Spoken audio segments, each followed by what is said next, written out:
Bah! What's going on today, guys? Today, we are going to be talking about best beginner bikes and tips and tricks for new riders. Alright? Today, we are also going to be switching things up a little bit on you guys. We're not going to be riding the R7. We're actually going to be riding my favorite beginner bike, the... Drumroll, please. R3! Yay! Yeah, this is a really good beginner bike to start off. Obviously, it's Kate's bike, as everybody knows. Psych. And, see this girl? Unbelievable. But, yeah, we're gonna actually be using this one today. And, some more exciting news. I know we've been talking about it. It's been in the works for a little bit. But I did want to start off by saying huge thanks to Cardo for sending both of us our new Cardos. And we are actually going to be joined with Kate. Hi, honey. Hi. You guys can hear her voice now.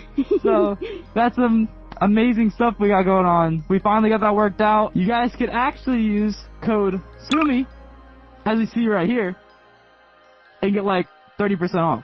So go use it, enjoy it. I hope everybody can have the same experience, and I hope you guys like having Kate's voice with us today as much as I like hearing it. So I hope so. I got lots to talk about. My yapper. So honestly, we could get right into it. This feels weird. Hey, look at us, we're riding! Hello! You don't have to, you can talk now! Hi! But yeah, we're out here, we're on the R3. There's a cop in front of us. Act normal, guys, nothing to see here. Alright, we're good. No, but, I mean, this bike feels great. I mean, compared to the R7, it's a lot more comfortable. I mean, I feel like I have a lot more mobility with it. I just, personally, I love the comfortability more than my bike. My bike, I feel like I'm sitting on a rock. I mean, yeah, the backseat's not the best either. But it's like a rock that's fast. This one's like comfortable, and I feel like I can move around a lot, you know? But to start off, I think, honestly, if we're gonna start off at exactly beginner bikes, honestly, to start, Groms are perfect. R3, this bad boy right here, perfect. Any like lower 300cc, and that goes for anyone that doesn't have any riding experience and is starting to get into bikes for the very first time. My first one was a Ninja 250, and it was perfect. I absolutely loved it. I had it a couple years ago, and I didn't know anybody who rode, and I didn't know how to ride. I knew nothing. I was starting from scratch, no experience, and the 250 was absolutely perfect. So that there's the Ninja 250, 300, 400, there's now a 500. And honestly, it really depends on where you feel comfortable at. Make sure, try to sit on them first too, because sometimes you'll be obsessed with a bike and you'll go sit on it and then you hate it. You gotta feel comfortable on it. If I was gonna say anything for like recommending beginner bikes, I would say do your research more than anything. Start off, go online, look up motorcycles, like look up 300s and just look through all the different brands, all the different motorcycles, what there is to offer that is on the market. Look at your price range. I mean, there's anywhere from $1,000 to $5,000 for beginner bikes. That's starting new. You also have your marketplace bikes. Really do your research, watch your videos, and that's a sexy car. Sorry, off topic. Watch your videos and just determine what you like. First off, what bike looks good. And then once you go to there, kind of start visiting your local stores. See them in person. But if I was gonna say what you need to start looking at is just like Kate was saying earlier, was the Groms, the 250s, the 300s, even 350s, 500s. Those are very good beginner bikes. But right before you get super attached to a bike, do your research on that specific bike as well. And if you can, like you said, when you go to your local stores, try to sit on it, because when I was getting a new one after my 250, I was so set on the CF Moto 450 SS or something like that. Fully set on it, had done so much research, looked at so many pictures and videos. I went to the dealership and I sat on it. I hated it. Then this one was in the same store. I sat on it, loved it. Like, you might, it's good to sit on it and see it in person, you know? Oh, 100%, yeah. Meow. Also, I would say a really big thing is to do your course. Get your course done for your beginner. Oh my God, I can't get this thing in there. There we go. Look how annoying these things are to open. There we go. A big thing is to, do you put 93 in it?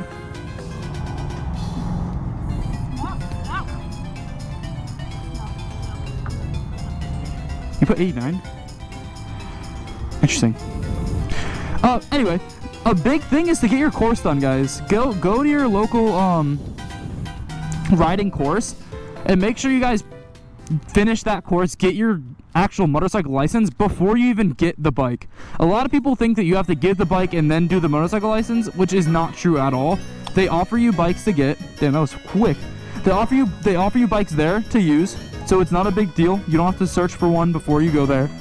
And they teach you basically everything you need to know about riding, and in the safest way possible too. You don't gotta take advice from some people that don't know what they're talking about, honestly, and trust a lot more people that you might not want to trust. And I think just going to do the legal way is the best way, especially if you're getting into it and people care about you. If for some reason it's not easy for you to get to your local MSF course, or if there isn't one, or if you're only doing certain seasons, if you live somewhere where it's not hot all the time, like down here in Florida, or if it's just for any reason, YouTube tutorials can be extremely helpful. Honestly, I wouldn't look at any recent ones, because with riding becoming sort of a trend now, there's a lot of new riders giving advice when they're still new, so I would look for older videos. I still haven't taken the MSF course, but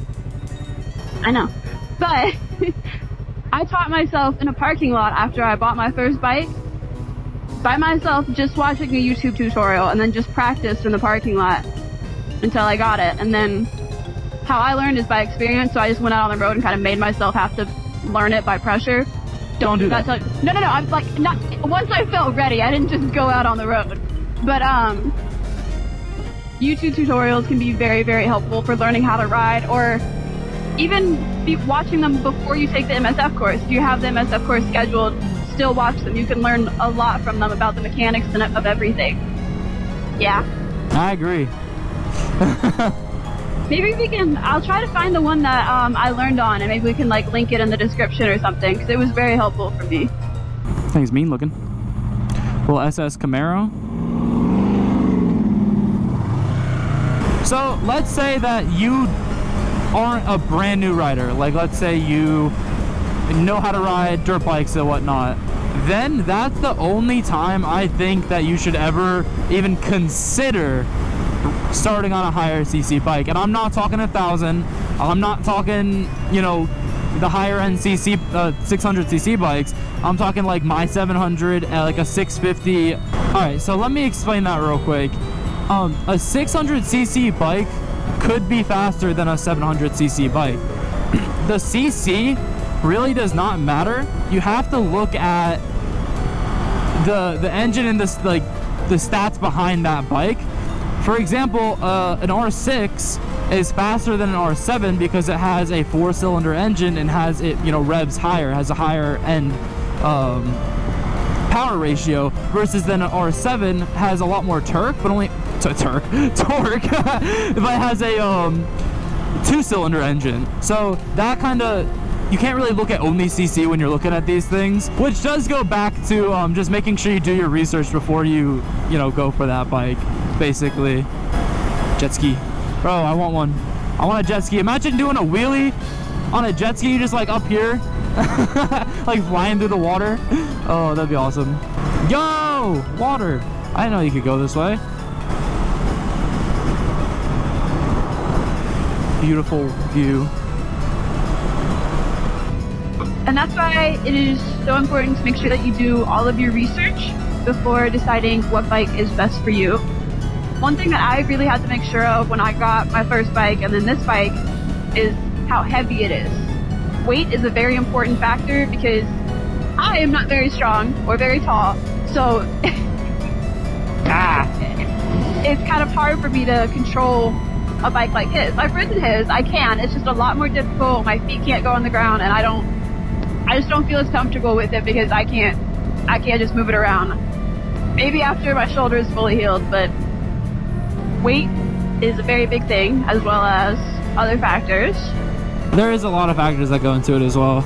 I mean, your height, obviously your weight, like she said. Not like your own personal weight, but I mean, I guess that too. But what I was talking about was how heavy the bike is. The weight of the bike is something to... Oh, yeah. And then how tall you are, if you could even get on the bike or not. I mean... Another reason that it's important to sit on the bike before you get it. And also, you can lower it if you do want to. Any bike can be lowered. This bike is lowered. It helps me. I think strength is also a very big one.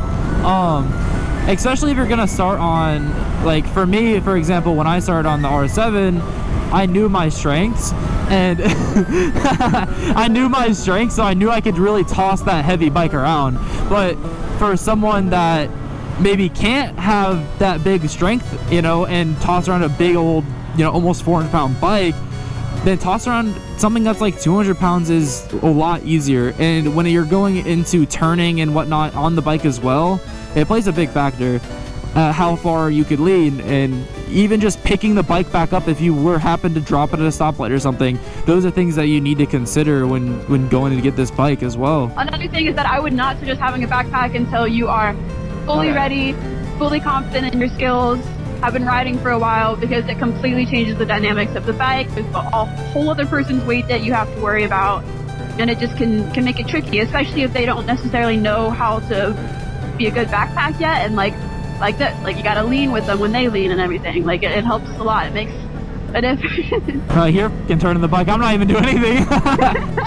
And we can make a video where it's like how to be a good backpack and any tips and my experience, and just if you're looking to be a backpack instead of a rider, or both like I am, we can come out with a video like that. But yes, do not have a backpack until you are ready. And if you want to backpack and they are new, don't do it. I've had so many people message me and talk about how their friend or their boyfriend just got a new bike and they want a backpack and asking me for tips. And my tip is, let the guy learn how to ride the bike first. Do not get on until they've been riding for a while.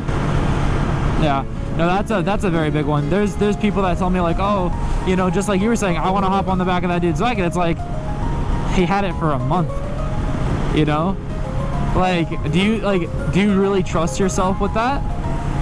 I mean, I don't know. Personally, I would like talk to the person first and be like, yo, how comfortable do you feel on this thing before I hop on the back?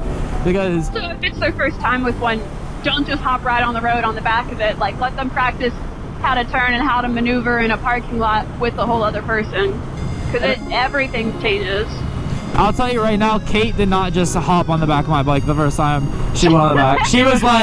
She's like, have you done this before? Like, she was like questioning the crap out of me. I was like, yo, I got it. Like, how long have you been riding? Like, do you feel like this is okay? You know, don't just hop on a stranger's bike. That's not very... Definitely something you should consider, 100%, without a doubt. But honestly, I think that's about it. I know it could have been all over the place. I don't know. Thank you to the editor for being amazing as he is. Thank you to everybody that, you know, watches this video. And if you did learn something, then I'm so thankful. I'm so grateful, sorry, that we did this for you guys. And if you guys have any other questions as well, feel free to let us know. And we're going to be, you know, able to answer everything in the comments or even in our DMs if that's something that you want to do. But, you know, like always, guys, stay positive, keep being amazing, and that's about it, honestly. Yay. And Kate's here now. Woo. Let's go, baby!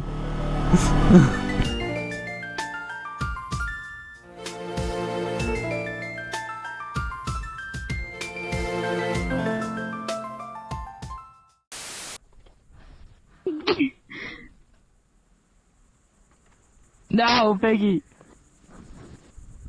Oh, Piggy. Oh my god.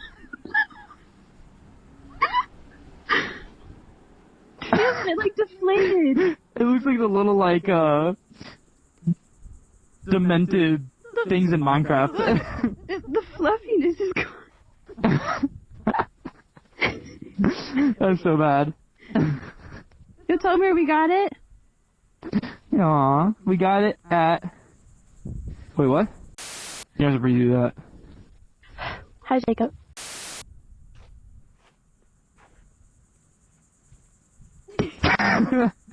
This little guy, we actually got when the first time we went to the is it called a carnival? Fair? Or fair? Fair, that's the one. Thank you. Mm-hmm. And he's been Kate's little riding buddy ever since. He's a little you know. It's fine. It's fine. It's fine. It's fine. Oh yeah, so that's cute.